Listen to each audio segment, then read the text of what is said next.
यशवा हमशिया के महान और सामर्थ्य नाम में मेरा सबको शब्बत शलोम। प्रेज़िज़ो मेरा यहोवा बाप सबको शलोम की और शब्बत की आशीषें दे। तो मैं धन्यवाद देता हूँ अपने अद्रोही यहोवा अब्बा का उसके बड़ी दया के लिए, जिसके वसीले से आज एक बार फिर से हम अद्रोही यहोवा की हजूरी में है, उसके पवित्र वचन को सीखने के लिए, जानने के लिए।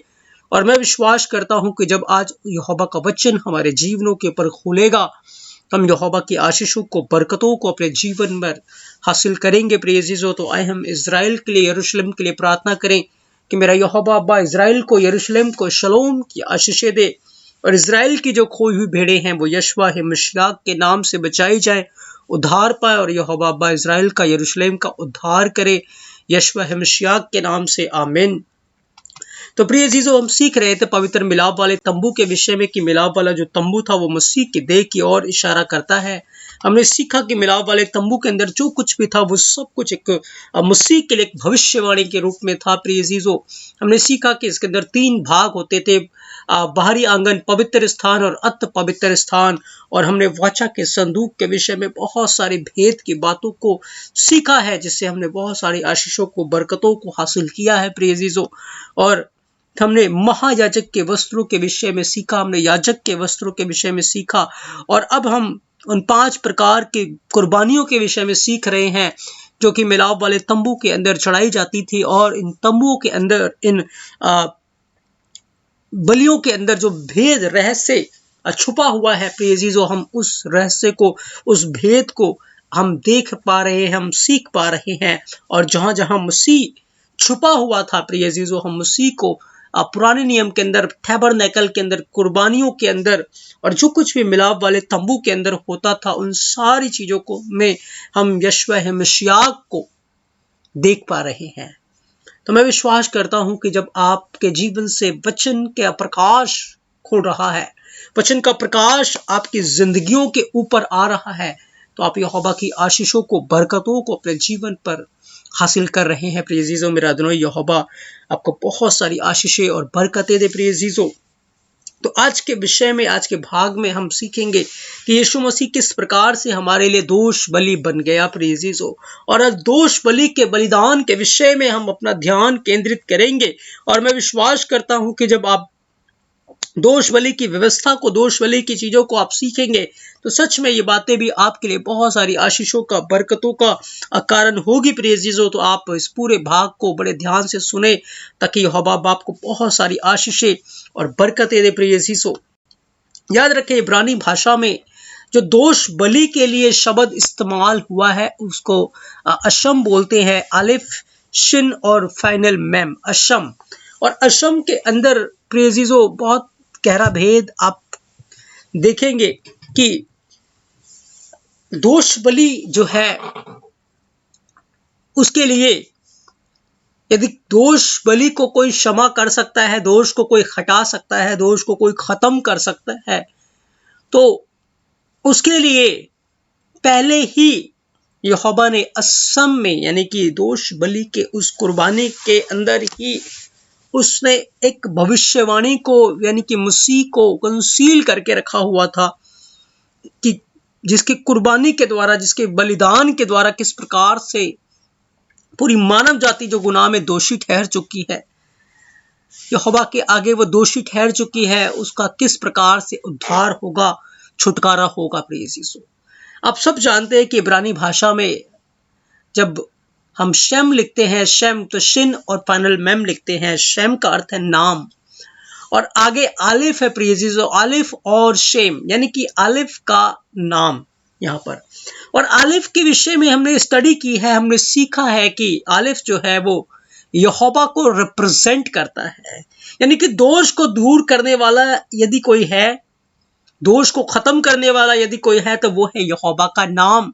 और यहोवा का वो नाम यशवा हमशिया है, क्योंकि जब आप क्रूस के ऊपर जाते हैं, तो क्रूस के ऊपर जो तख्ती थी, उस तख्ती के ऊपर प्रिय अजीजों एक नाम लिखा था। वो नाम यहोवा का नाम था, योद हे वाव हे नाम। यीशु मसीह की तख्ती के ऊपर पिलातुस ने जब आज्ञा दी थी कि उसका दोष उसके माथे के ऊपर, जो तख्ती है उसके ऊपर लिखा जाए, दोष लिखा जाए, तो याद रखे उस दोष में क्या लिखा गया?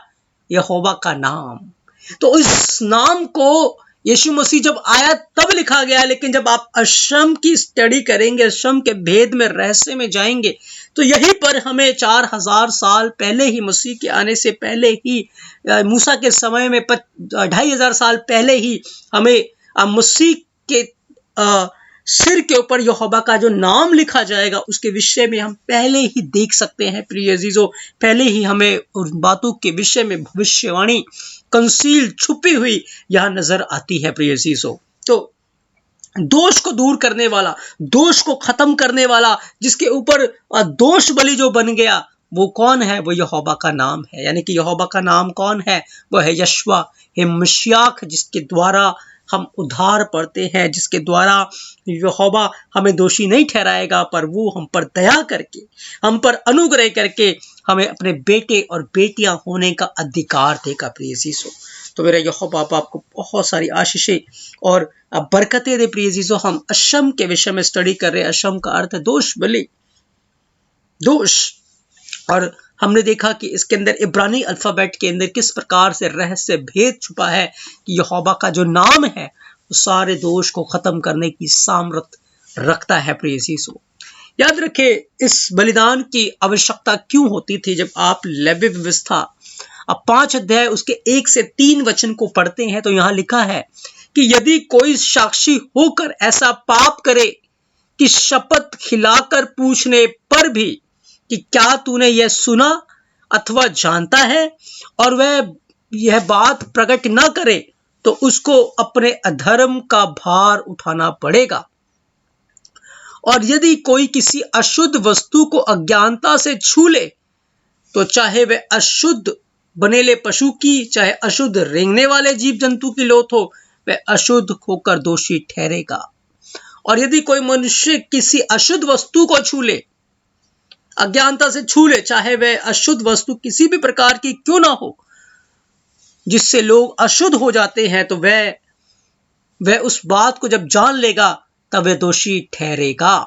प्रिय अजीजों, इस कुर्बानी की जरूरत 3 प्रकार के पापों के लिए की जाती थी। सबसे पहले जो पाप है वो शपथ खाने का पाप है, जो कोई शपथ खाता है। दूसरी बात, कोई अशुद्ध जीव जंतु को छू लेता है। और तीसरी बात, यदि कोई किसी अशुद्ध वस्तु को छू लेता है। ये 3 प्रकार के गुनाहों के लिए इंसान जब दोषी ठहरता है तो फिर उसको पाप बलि चढ़ाने की जरूरत है, पाप बलि को, दोष बलि को लाने की जरूरत है।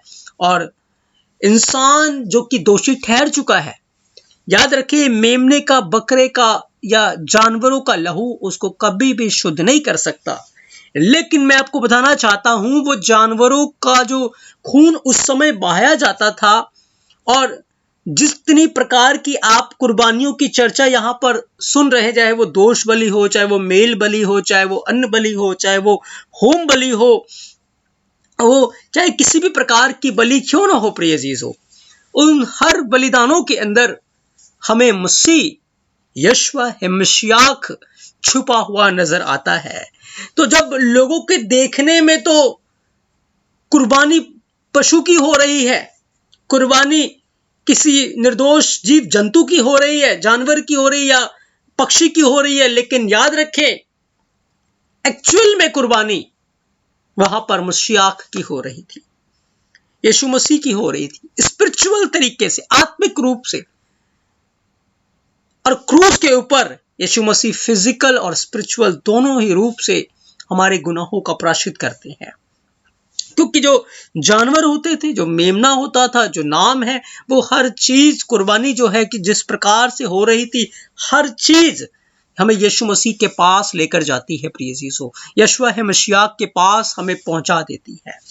तो याद रखें, इन सारी कुर्बानियों के अंदर आपको मसीह नजर आएंगे। और देखने में तो ये बातें हो रही थी, लेकिन ये सारी बातें एक रिहर्सल थी, एक ट्रायल दिखाया गया, एक ट्रेलर दिखाया गया था, और पूरी जो फिल्म थी वो यीशु मसीह के आने पर पूरी हुई है प्रिय अजीजों।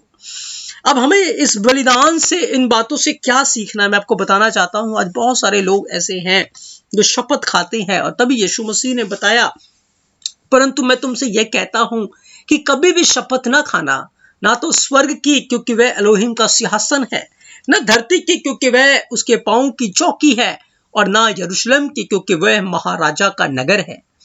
अपने सिर की भी शपथ ना खाना, क्योंकि तू एक बाल को भी न उजला कर सकता है और ना ही काला कर सकता है। परंतु तुम्हारी बात हाँ की हाँ या नहीं की नहीं हो, क्योंकि जो कुछ इससे अधिक होता है वह बुराई होता है।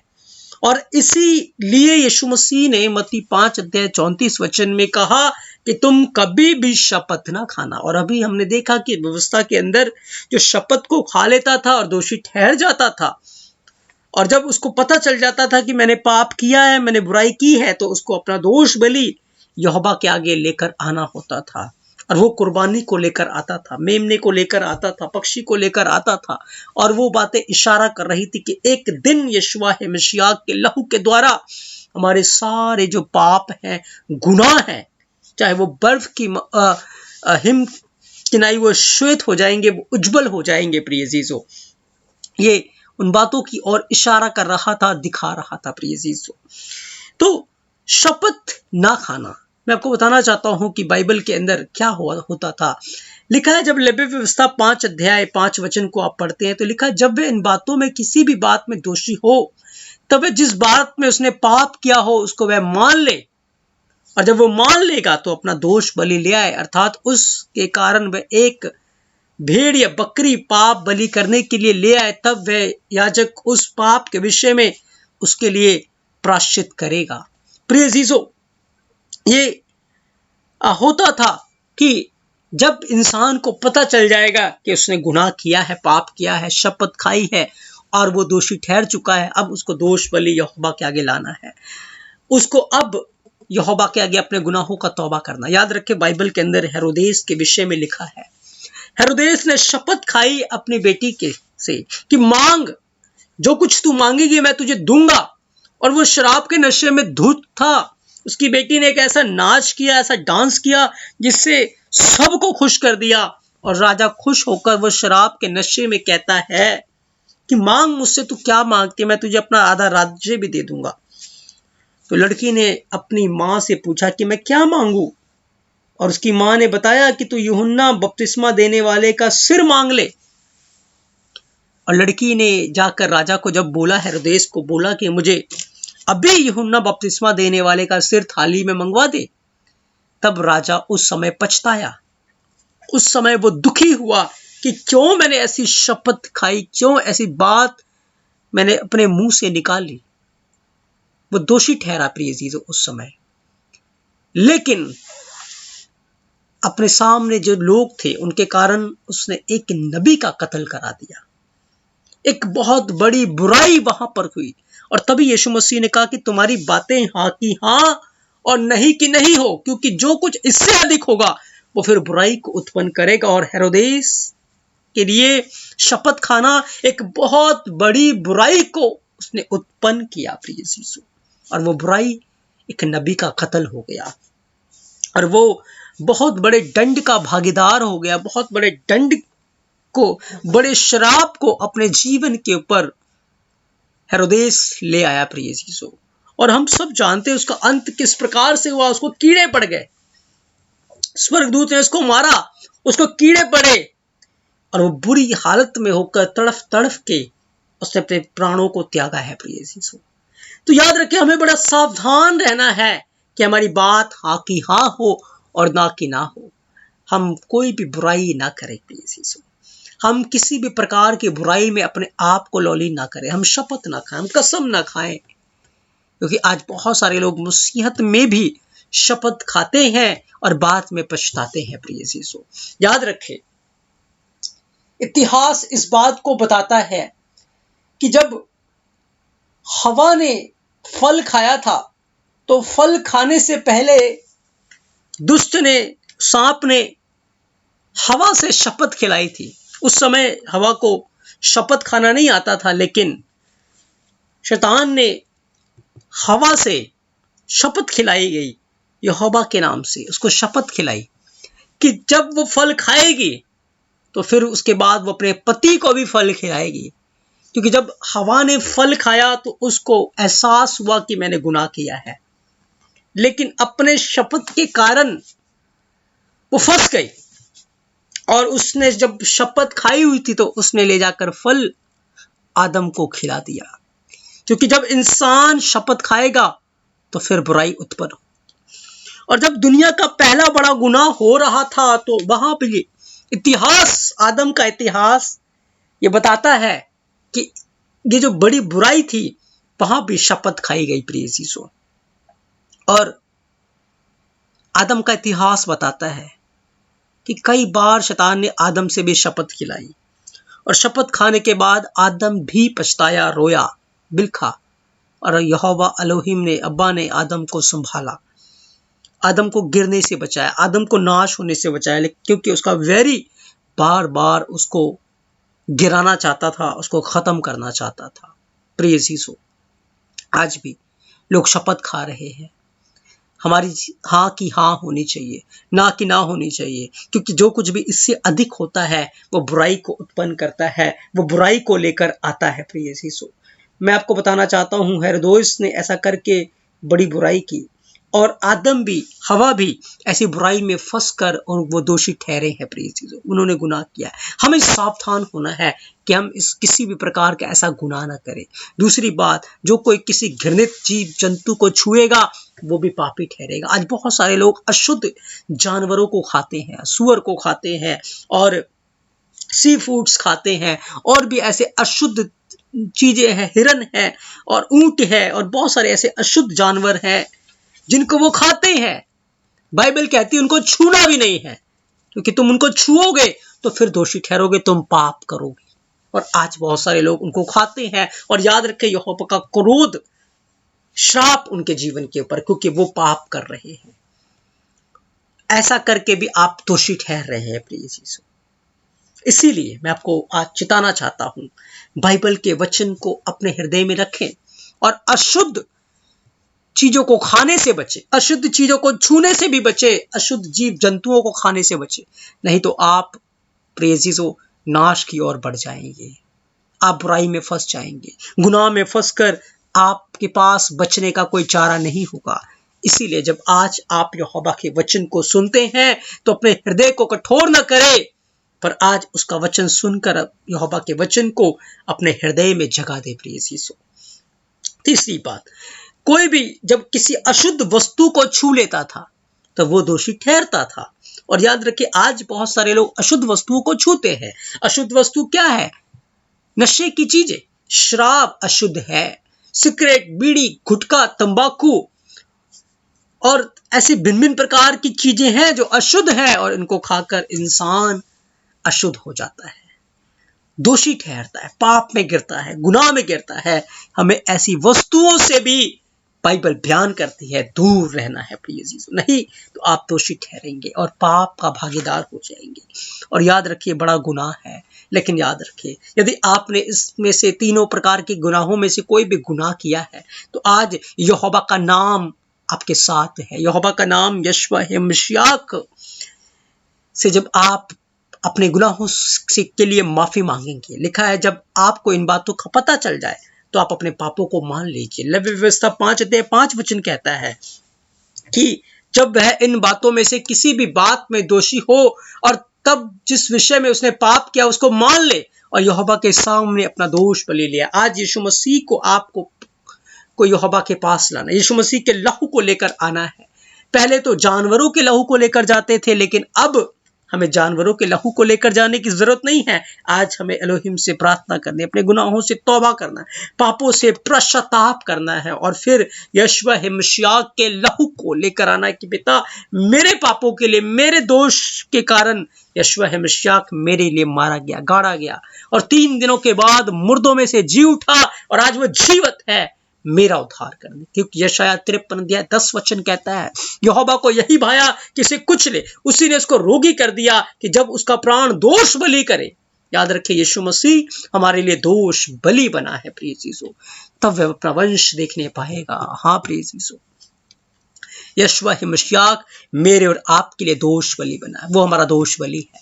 हमें अपने दोष बलि को सच्चे न्याय के पास लाना है। वो हमारे सारे दोषों से हमें शुद्ध कर देगा, हमें पवित्र कर देगा, और वो हमें दोषी नहीं ठहराएगा पर वो हमें पवित्र ठहराएगा। हम यहोवा के राज्य में उसकी महिमा, उसकी स्तुति करने पाएंगे।